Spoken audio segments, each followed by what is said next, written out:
The Chennai shopping mall శ్రావణ సంబరం KG sale nakshi jewellery Mela flat 50% of. So A judge దగ్గర నుంచి మీకు ఆ వైబ్ ఎక్కువ అనిపించింది? వైబా టు బి ఆనెస్ట్ నాకు అభిజిత్ గారితో ఏమంటారు I was able to connect with him in a good way. Connect అంటే లైక్ అతను కావాలని నాకు స్పాట్లో పెట్టారు which is very good.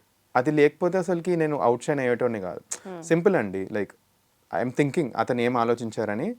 Maybe నేను ఒక స్టార్ట్అప్ బ్యాక్గ్రౌండ్ చూస్తున్నా, ఇంటర్వ్యూస్ క్రాక్ చేయడం ఈజీ అయిపోతుంది, like just because we take a lot of interviews and investors కూడా పిచ్ చేస్తాం కాబట్టి. So maybe I'm thinking that ఆయనకు అదే ఆలోచించి ఈయన ఈ అగ్ని పరీక్షలో మొత్తం he's doing it, but only one side of the things కనిపిస్తున్నాయి. ఈయన బిగ్ బాస్ కోసం ఏదైనా చేస్తే అది ఇది అంటున్నారు, బట్ ఇది నిజమాగా తెలుసుకుందాం మనం. Let's see the other face of him అన్న నేచర్ తోటే he push me to the second thing. దానికోసమే when he gave that challenge also I did not say no. ఆన్లైన్లో చాలామంది అన్నారు ఎందుకు 3 greens రాలేదని, but I'm actually glad that he gave me this thing.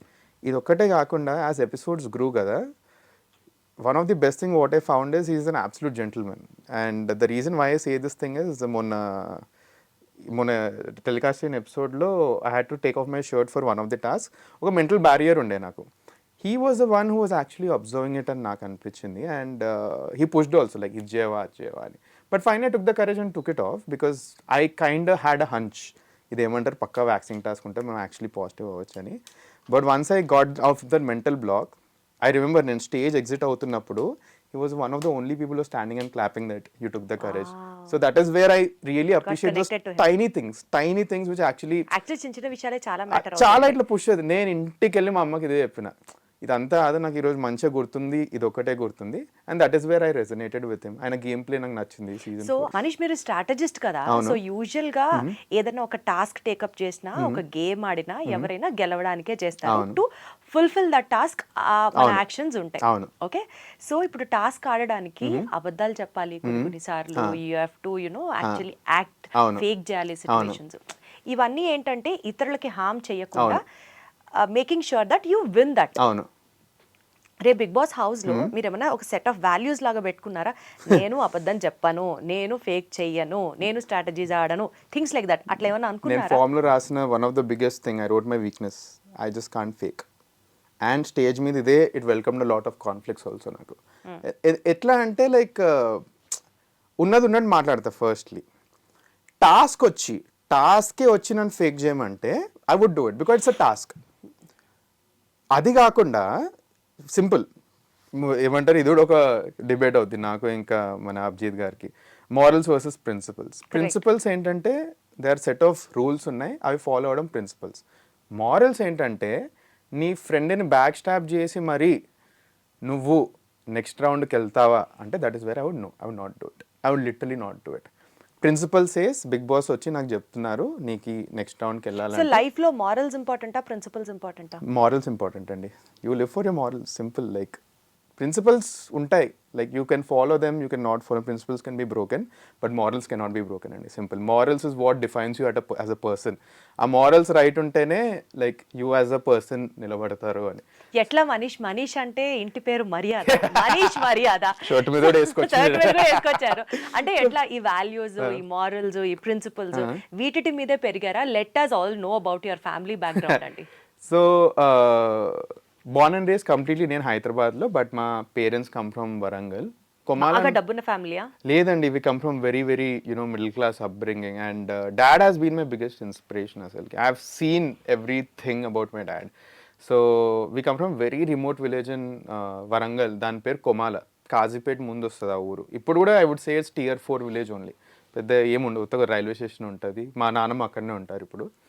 So అట్లాంటప్పుడు మా mummy వాళ్ళ family ముందే వచ్చేసారు హైదరాబాద్కి. మా daddy came when he was 18. I still remember మా daddy initially use to work in hotels, ఇట్లా ఏమంటారు చిన్న స్టీల్ షాప్స్, దాంట్లో ఇట్లా సేల్స్మెన్లా వర్క్ చేసిన బ్యాక్గ్రౌండ్ నుంచి చిన్న వర్క్స్ చేస్తూ ఒక చిన్న కాంట్రాక్టర్ అయ్యి ఆ వర్క్ నేర్చుకొని ఒక పైప్ కంపెనీలో వర్క్ చేసి, సిమెంట్ పైప్స్ కంపెనీ, ఆ బిజినెస్ కూడా నేర్చుకొని నేను నా బీటెక్లో ఉన్నప్పుడు he started his own thing. He took a long time.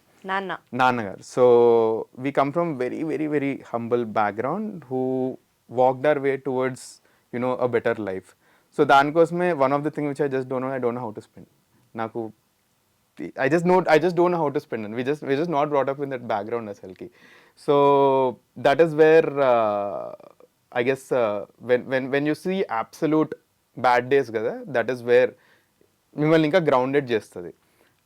అది ఫ్యామిలీ త్రూ నేను చూసాను. నాకు సెకండ్ టైం నేను నా పర్సనల్ త్రూ నేను బ్యాడ్ డే చూసాను. When I had such a huge debt India వచ్చేసినప్పుడు, that is second biggest bad phase. I saw it my self. And parents కూడా చెప్పలేదు అప్పట్లో వీళ్ళు ఎట్లా ఫీల్ అవుతారు. ఎంత అప్పు ఉండింది అప్పుడు మీరు ఇండియా వచ్చిన? 20 to 25 lakh రేంజ్. దట్ వాజ్ ద లోన్ నాకుండే యూఎస్ ఎడ్యుకేషన్కి. అండ్ అప్పట్లో like they was situation also where they was only once in my life I asked someone money, that was in Mumbai. అప్పుడు I realize that okay this is the least నువ్వు జిందగీలో వెళ్ళగలదు, దీని కింద అసలుకి వెళ్ళలేవు. దీని తర్వాత నీ లైఫ్లో సిచ్యువేషన్ రావద్దు where are asking another person money అని ఇట్లా మైండ్లో పెట్టుకున్నాను. అండ్ నేను చేసేటి అన్నీ అట్లీస్ట్ పాజిటివ్గా అవుతున్నాయి, జస్ట్ బిలీవ్ యువర్ సెల్ఫ్ అని అట్లా ముందుకు వెళ్ళిపోయినా. సో ఐ గెస్ ఆ ఫ్యామిలీ వాల్యూస్ చాలా చాలా ఇట్లా డీప్ రూటెడ్ ఉండేసరికి. ఎవరు ఎక్కువ క్లోజ్ మీరు, మమ్మీకా డాడీకా? టు బి ఆనెస్ట్ నేను ముగ్గురికి ఎక్కువ క్లోజ్. అక్క ఉంది నాకు. సో టోటల్ మీరు నలుగురం. అక్క she is 3 years elder to me. I have a sister. తను రీసెంట్లీ ఏమంటారు జాబ్ మీద యూఎస్కి వెళ్ళింది. She works in a company over there. And అందరికంటే క్లోజెస్ట్, అందరికీ ఈక్వల్లీ క్లోజ్ అండి టు బి ఆనెస్ట్. కొంచెం ఎక్కువ నేను ఇమోషనల్ ఈ మధ్య ఇంకెక్కువ కనెక్ట్ అవుతుంది డాడీ తోటి. ఎందుకంటే I got in to the 25s and 30s range right now. చిన్న ఉన్నప్పుడు ఏంది పాప క్వశ్చన్ చేస్తుండే డాడీని. ఇప్పుడు మనమే ఆ సిచ్యువేషన్ చూస్తున్నాం కదా, సో డాడీ జర్నీ చాలా కనెక్ట్ అవుతుందా. అమ్మ నాన్న అక్క ఎవరిని ఎక్కువ మిస్ అవుతారు బిగ్ బాస్ హౌస్ వెళ్తే? నేను అక్కని ఎక్కువ మిస్ అవుతానండి టు బి. అక్కను ఆల్రెడీ మిస్ అవుతున్నాను, తను యూఎస్లో ఉంది. చూసి ఇయర్లీ ఒకటేసారి చూస్తాను. And if I end up in the Bigg Boss house December టైంలోనే అక్క వస్తుంది, ఈ 3 months టైంలోనే అక్క వస్తుంది. So I guess I would miss sister the most. రోజు యూఎస్ నుంచి ఏమంటారు టాస్క్ అయిపోయింది, బాగా ఆడావా. ఇన్ఫ్యాక్ట్ సెకండ్ డే తర్వాత నేను చాలా ఇమోషనల్ లో అయిపోయాను అనమాట. I was not ready for these kind of task. నాకు ఫోన్ చేసి బాగున్నావా అది ఇది ఉంది. I guess I miss my sister the most out of everyone. So Bigg Boss నుంచి ఫైనల్ కన్ఫర్మేషన్ మెయిల్ వచ్చిన తర్వాత ఫస్ట్ ఎవరికి చెప్పారు? మమ్మీ డాడీకే చెప్పిన. పక్కనే ఉండే, సో కార్ డ్రైవింగ్ చేస్తుండే. అండ్ కాల్ వచ్చి పక్కన పార్క్ చేసుకున్నాను. మమ్మీ ఇట్లా కాల్ వచ్చి నిజంగా అది తెలియట్లేదు, మెయిల్ చేశారంటే చూస్తే వచ్చింది, చూపించింది. అరే మమ్మీ నిజంగానే ఏంది అది. ఇద్దరు డాడీ మమ్మీ పక్కనే ఉండే కార్లో. సో వాళ్ళకే ఫస్ట్ చెప్పిన. యూజువల్లీ అబ్బాయిలు అంటే ఎక్కువ అమ్మతో ఎక్కువ కనెక్ట్ అయి ఉంటారు కదా, సో మీకు నాన్న ఎట్లా అంత క్లోజ్? లేదు, ఐ గెస్ ఇప్పుడు నేను 25 years ఉన్నప్పుడు నన్ను ఈ క్వశ్చన్ అడిగితే నేను మమ్మీ అంటుండే. బట్ ఇప్పుడు ఇంకా డాడీ జర్నీ ఇంకా చూస్తున్నాం కదా, వాళ్ళు ఫేస్ చేసిన థింగ్స్ ఇప్పుడు మనం రిలేట్ అవుతున్నాం. సో ఇప్పుడు అనిపిస్తుంది అబ్బా ఇన్ని అన్నం అప్పుడు పప్పని, ఇవి మనమే ఫేస్ చేస్తున్నాం ఇప్పుడు అన్నది చాలా కనెక్ట్ అయ్యి I empathise with what all dads go through. దానికోసం డాడీ కొంచెం ఒక ప్రత్యేకమైన వాల్యూ అదే అనదర్ లెవెల్ ఆఫ్ రెస్పెక్ట్ వచ్చేస్తుంది డాడ్ అంటే. చిన్నప్పుడు ఏమంటారు లైక్ ఫోన్ అడిగినా సతాయించిన, ఫోన్ ఎందుకు ఇప్పిస్తలేవు పప్ప అది ఇది అని. రైట్ నో వెన్ నన్ను నేను ఆ సిచ్యువేషన్ పెట్టుకుంటే actually it made sense. Like అంత ఈజీ కాదు, like just to sort of get something. He was using a very small phone, giving us the bigger phones. ఇప్పుడు నేను అది చేస్తున్న family, I don't spend on my self. Mummy gift ఇస్తే బాగుంటుంది, daddy gift ఇస్తే బాగుంటుంది. I guess ఆ selflessness dad and parents have a lot అని I'm able to relate to it. So that is the only reason I feel డాడీకి ఒక 1 point extra. Mummy నీకేమి లేదు, I love you also please. So but again that is that. Definitely అమ్మ కంటే బాగా చేసుకోలేరు. And నాన్న పేరు చెప్తే కూడా అమ్మ చాలా హ్యాపీ ఫీల్ అవుతుంది. మా డాడీ డిపి, మా డాడీ వాట్సాప్ ప్రొఫైల్ పిక్చర్ అతని కంపెనీ, మా మమ్మీ ప్రొఫైల్ పిక్చర్ నేను ఇంకా. So still I know what moms love is, what dads priorities are in life. But again few things I relate to him. సో ఇప్పుడు పెళ్లి చేసుకోకుండా Bigg Boss house కి enter అని ఎవరు అనలేదా? చాలా ఈ కెరియర్ బ్రేక్ లో అందరు ఏమనుకున్నారంటే చక్కగా ఈ 8 నెలల్లో పెళ్లి అయిపోతుంది, పెళ్లి చేసుకుంటాడు, సెటిల్ అవుతాడు అనుకున్నారు. బట్ నాకు మ్యారేజ్ అన్న దానికి ఒక మంచి డెఫినేషన్ ఉందండి. I feel marriage needs to happen to in your life. మీరు మ్యారేజ్ అవ్వాలని దాని ముహూర్తం చూసి వెళ్ళకూడదు, ముహూర్తమే మీ దగ్గరికి రావాలి. ఎగ్జాక్ట్లీ మనం ముహూర్తం చూసుకొని వెళ్తే ఐ మీన్ అట్లీస్ట్ కొంచెం ఐ మీన్ సింపుల్ అండి.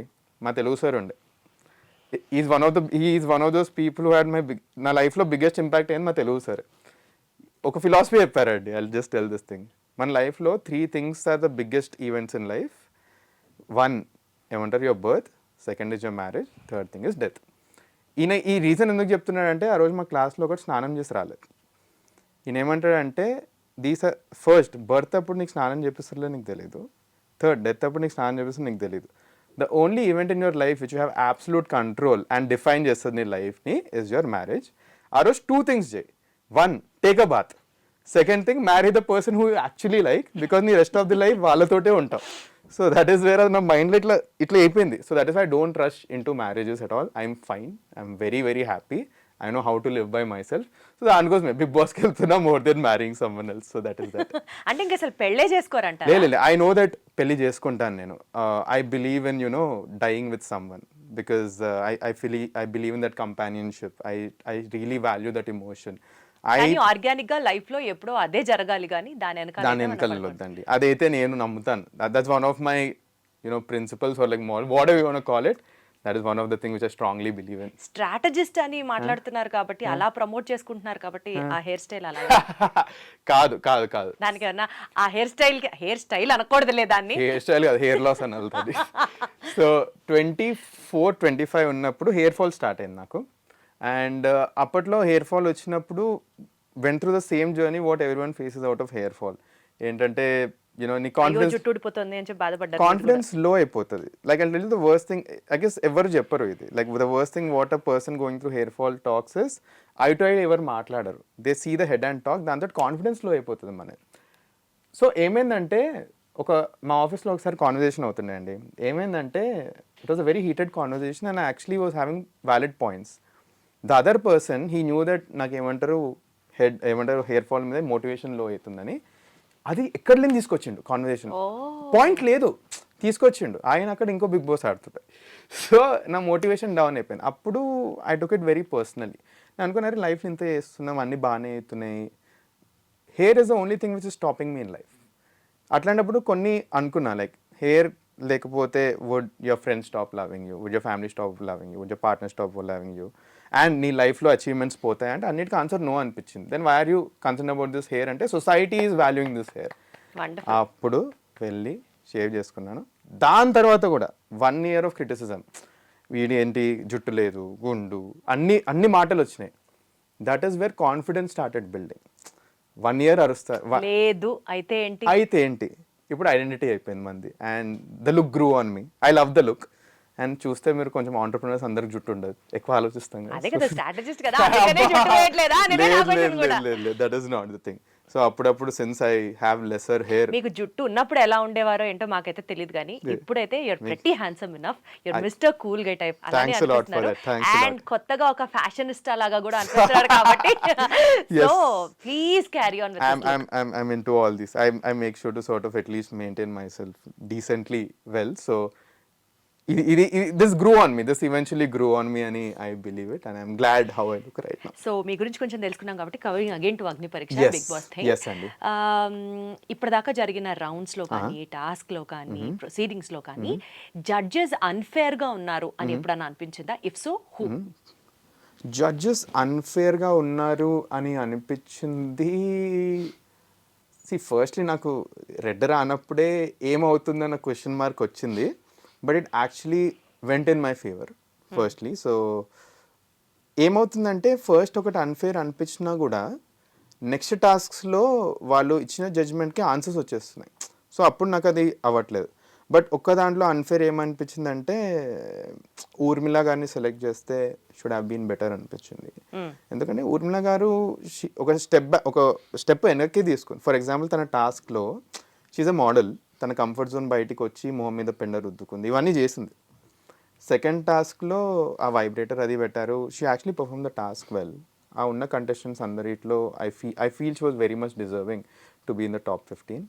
నెక్స్ట్ నిఖితా రెడ్డి అని ఉండే, తను she was very very intelligent, టాస్క్లు ఏదైనా చేయడానికి రెడీ ఉండే. She also trained in some martial arts, అదే తన ఇంటర్వ్యూలో ప్రూవ్ చేసింది. And she one of those people who actually broke the phone. So వీళ్ళిద్దరిలో అట్లీస్ట్ ఒకళ్ళు టాప్ 15లో ఉంటారు నేను స్ట్రాంగ్లీ బిలీవ్ చేశాను. At least when Nikhita broke the phone, ఎవరు ఇది యాక్చువల్ రికార్డ్లో రాలేదు, బట్ ఫోన్ పగలగొట్టినప్పుడు the entire set was crying. ఎందుకంటే వీఆర్ రిలేటింగ్ ఆర్సెల్స్, అరే ఫోన్లు ఉన్నాయి దాంట్లో, మన final photos with some beloved ones ఉన్నాయి, బ్యాకప్లు ఎవరికి లేవు తెలుసా దాంట్లో. The most stupid thing was no one had backups. Stage మీద అంటే స్టార్టింగ్ ఫోన్ సబ్మిట్ చేసేయాలి. సో స్టేజ్ మీద తీసుకురాగానే ఫ్యూజ్లు ఎగిరిపోయినాయి మాకు. సో అందరూ relating themselves and crying of. Task start కాలేదు, జనాలు ఏడుస్తున్నారు స్టేజ్ మీద. I was also in tears but I was controlling. నేను కెమెరా ముందు ఏడవద్దు అని ఐ వాజ్ కంట్రోలింగ్. ఈవెంట్స్లో ఒక ఎపిసోడ్లో ఏడ్ చేశాను, దట్ ఇస్ సెకండరీ అది. But this is where I felt that వీళ్ళు ఉంటే బాగుండు అని నాకు కూడా అనిపించింది కొంచెం.